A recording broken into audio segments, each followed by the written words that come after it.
Perkenalkan, nama saya Husnul Hatimah. Saya Nur Fadila. Saya Nirwana. Saya Erul Ahmad. Saya Taufik. Kami dari kelompok 1 ingin membacakan cerpen. A few moments later. Assalamualaikum warahmatullahi wabarakatuh. Saya atas nama Husnul Hatimah ingin membacakan cerpen yang berjudul Misteri Sepatu 12 Putri.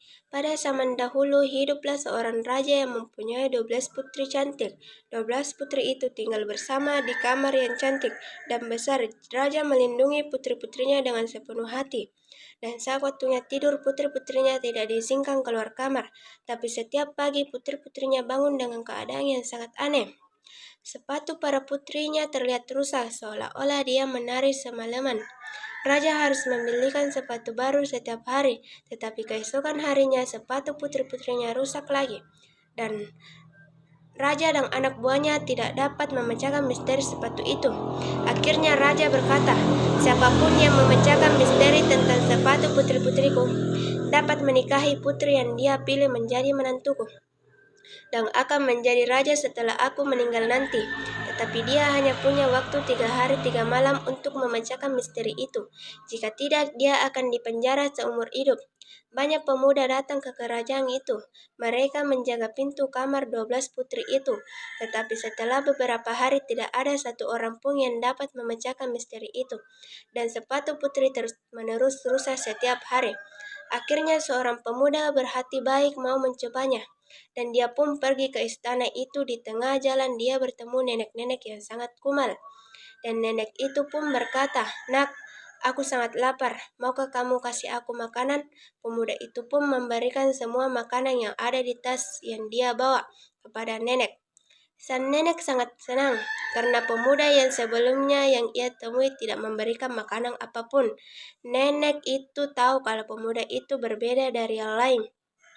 Sebagai tanda terima kasih, nenek itu memberikan jubah ajaib. Pemuda itu mengambil jubah ajaib dan langsung pergi ke istana raja dan 12 putri itu. Dan ketika sampai, pemuda itu menyampaikan tujuannya, yaitu untuk memecahkan misteri sepatu itu. Hari pertama ketika dia berjaga di luar kamar, putri sulung keluar dengan membawa minuman dan pemuda itu pun langsung minum.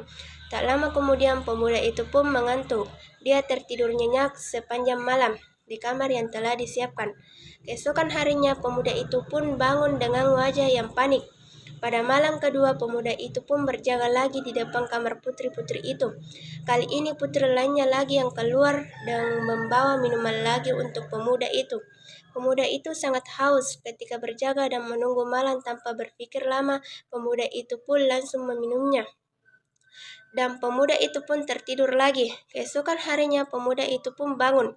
Pemuda pun berkata, pasti ada obat tidur yang diberikan putri-putri itu. Pada saat itu raja bercerita kepada pemuda itu bahwa kalau dia gagal malam ini, pemuda itu akan dipenjara seumur hidup.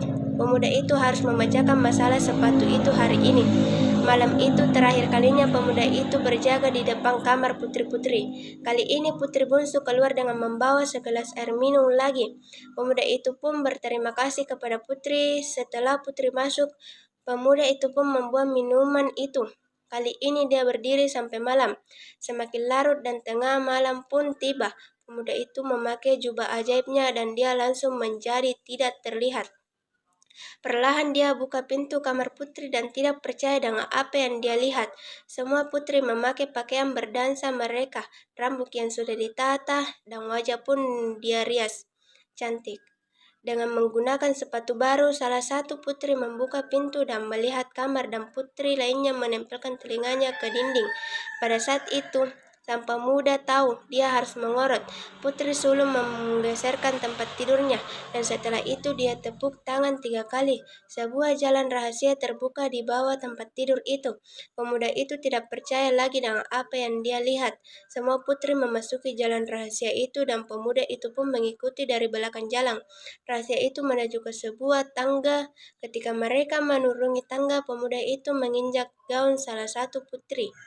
Ketika anak tangganya habis, mereka tiba di hutan. Mereka jalan dengan lewati pohon-pohon yang penuh ranting perak.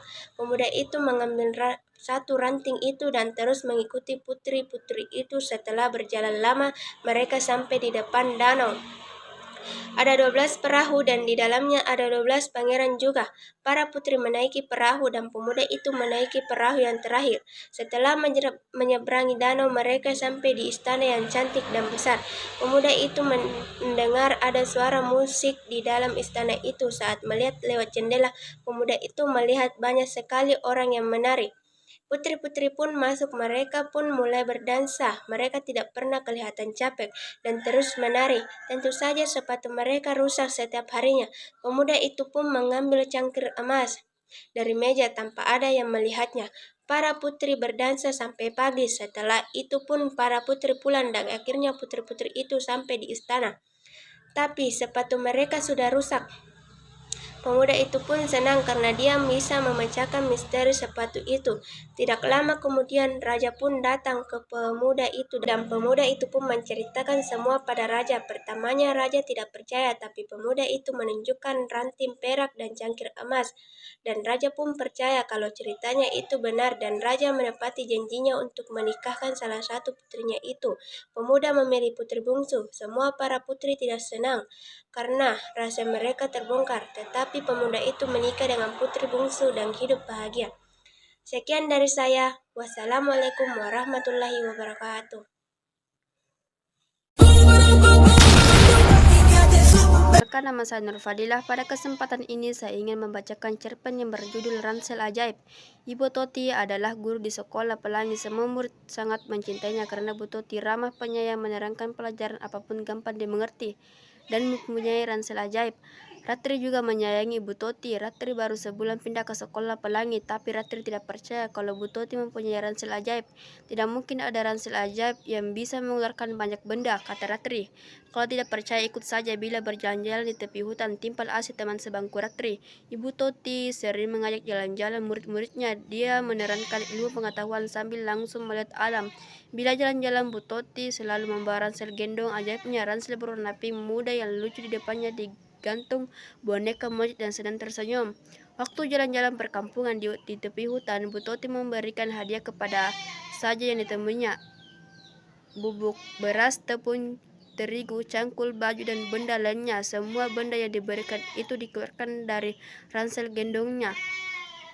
Anak-anak, kita beristirahat di sini, kita duduk belingkar, kata Bu Toti setelah memasuki hutan. Tapi sebelum kita makan, ada yang ingin diberi bagian terlebih dahulu.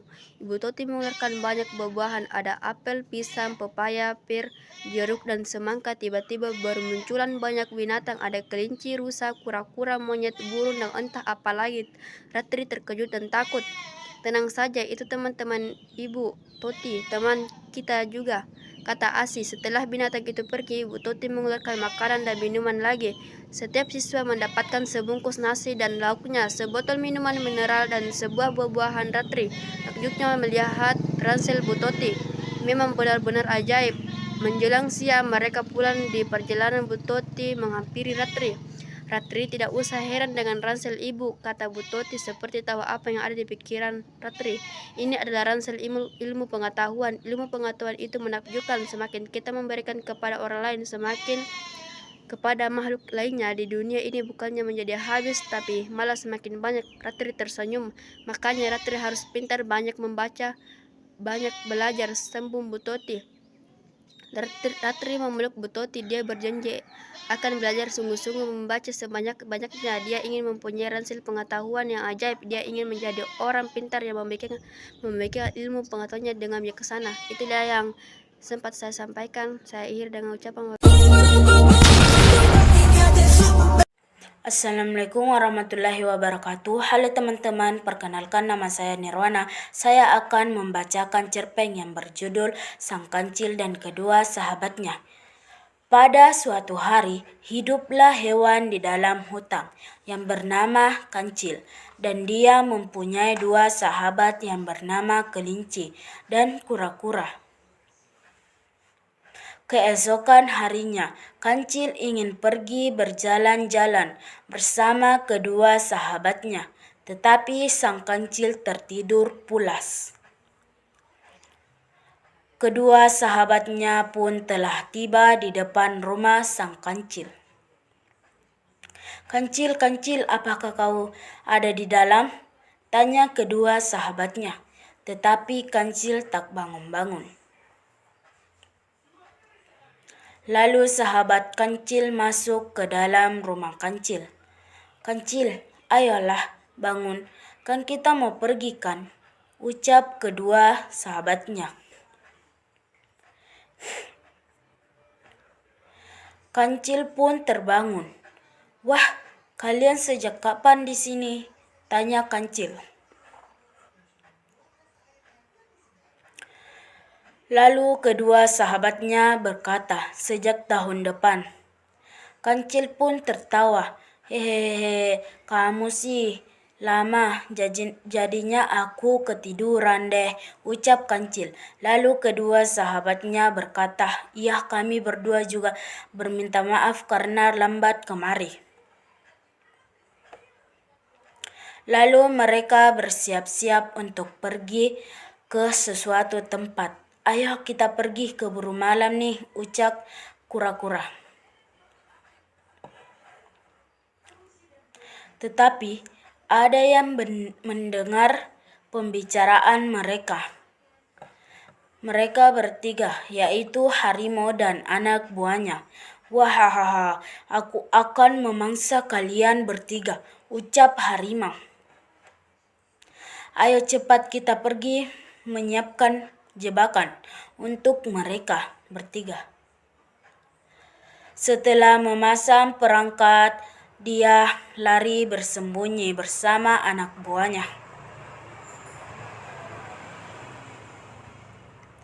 Mereka bertiga berjalan di tepat di jebakan itu, tapi kancil melihat sesuatu, kayak ada tali di pohon yang terikat.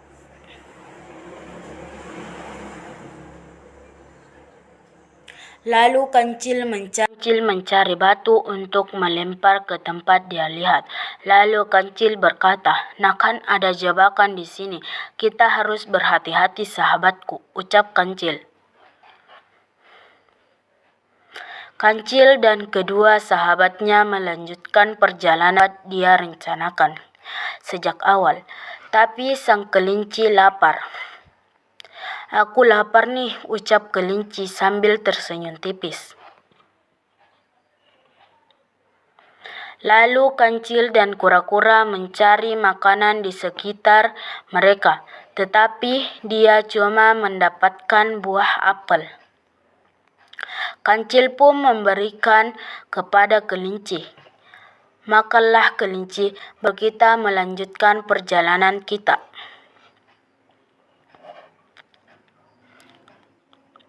Setelah makan, mereka bertiga melanjutkan perjalanannya ke tempat tujuan. Beberapa saat pun mereka telah sampai ke tempat dia rencanakan sejak awal, yaitu pesta bersama hewan-hewan lain. Mereka pun berpesta dengan puas di tempat itu. Dia makan makanan yang enak dan banyak sekali buah-buahan. Setelah beberapa saat mereka bertiga pulang masing-masing ke rumahnya dengan rasa lelah dan capek dengan pesta yang tadi malam. Bagaimana dengan harimau itu? Harimau itu tertidur sampai esok harinya. Lalu dia terbangun bersama anak buahnya. Lalu dia buru-buru ke tempat dia memasang jebakan tersebut.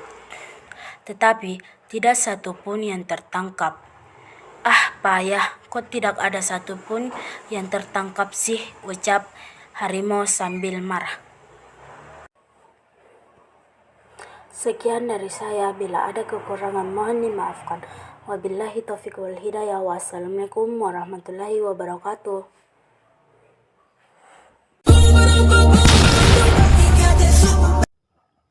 Assalamualaikum warahmatullahi wabarakatuh. Perkenalkan, nama saya Hairul Ahmad. Pada kesempatan ini saya ingin membacakan cerpen yang berjudul Angsa Bertelur Emas. Pada suatu hari, hiduplah seorang pemuda yang miskin. Ia tinggal di sekitaran hutan. Pemuda itu hidup bersama adiknya. Adiknya masih berumur 10 tahun, masih harus ditanggungnya. Sedangkan pemuda itu pun susah untuk mencari makanan. Suatu hari, pemuda itu mencoba memasuki hutan untuk mencari makanan. Setelah seharian mencari makanan, ia cuma mendapatkan 2 buah apel. Setelah matahari terbenam, dia pun pulang ke rumah. Sesampainya di rumah, dia memberikan 2 apel itu ke adiknya. Adiknya pun senang, sedangkan pemuda itu tersenyum sambil menahan lapar. Keesokan harinya, dia pergi memancing bersama adiknya. Adiknya pun merasa gembira dan senang. Setelah lama memancing, mereka tidak mendapatkan apa-apa. Adiknya pun sedih. Pemuda itu mengajak adiknya untuk pulang. Dia berjalan pulang. Ia melihat seekor angsa yang terluka. Angsa itu pun dibawa untuk diobati. Sesampainya di rumah, angsa itu pun diobati dan dimandikan. Angsa itu pun dirawat oleh pemuda itu. Setelah malam tiba, pemuda itu membuatkan tempat untuk angsa beristirahat. Keesokan harinya, ketika pemuda itu mengecek kesehatan angsa, ia terkejut melihat angsa yang bertelur emas. Dia pun tidak percaya sambil memandang telur itu. Dia berencana untuk menjualnya di pasar. Disampainya di pasar, ia menjual telur itu seharga 200 juta. Ia pun pulang sambil membawa makanan banyak yang dibeli di pasar. Disampainya di rumah, ia memasak untuk adiknya. Karena angsa itu terus bertelur emas, ia pun pindah ke kota bersama adiknya. Dia pun hidup bahagia di sana. Sekian dari saya, Hairul Ahmad. Saya akhiri. Assalamualaikum warahmatullahi wabarakatuh.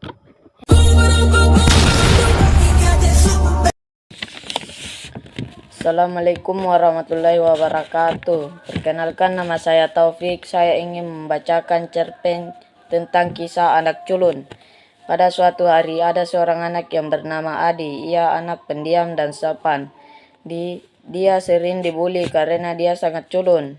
Esokan harinya Adi pun berangkat ke sekolah. Sesampainya di sekolah, Adi diajak bolos bersama teman-temannya. Tetapi Adi menolak dan Adi pun dikatain anak culun karena Adi tidak bolos. Karena Adi takut dimarahi sama orang tuanya. Bel berbunyi, tanda pulang. Adi pun pulang ke rumahnya. Sesampai di rumah, saat Adi sudah ganti baju, Adi pun diajak pergi ke kebun bersama ibunya untuk mencari sayur-sayuran untuk dimakan nanti malam. Malam pun tiba. Adi pun memakan sayur yang tadi ia cari di kebun bersama ibunya. Sesudah makan, Adi pun disuruh tidur karena Adi mau pergi sekolah besok. Esokan harinya, Adi pun pergi sekolah tetapi Adi malas karena dibuli. Tetapi ibunya memaksa Adi untuk pergi sekolah. Adi pun pergi karena dipaksa oleh ibunya. Sesampai di sekolah, Adi dibuli lagi karena kemarin saat diajak bolos, Adi pun tidak tahan lagi dibuli. Adi pun melapor kepada guru-gurunya. Gurunya pun datang memarahi anak-anak yang sering membuli Adi. Gurunya pun menyuruh anak-anak itu untuk meminta maaf kepada Adi. Dan anak-anak itu pun meminta maaf kepada Adi. Adi pun memaafkannya. Adi pun tidak dibuli lagi. Adi pun sangat senang. Sekian yang saya sampaikan. Assalamualaikum warahmatullahi wabarakatuh.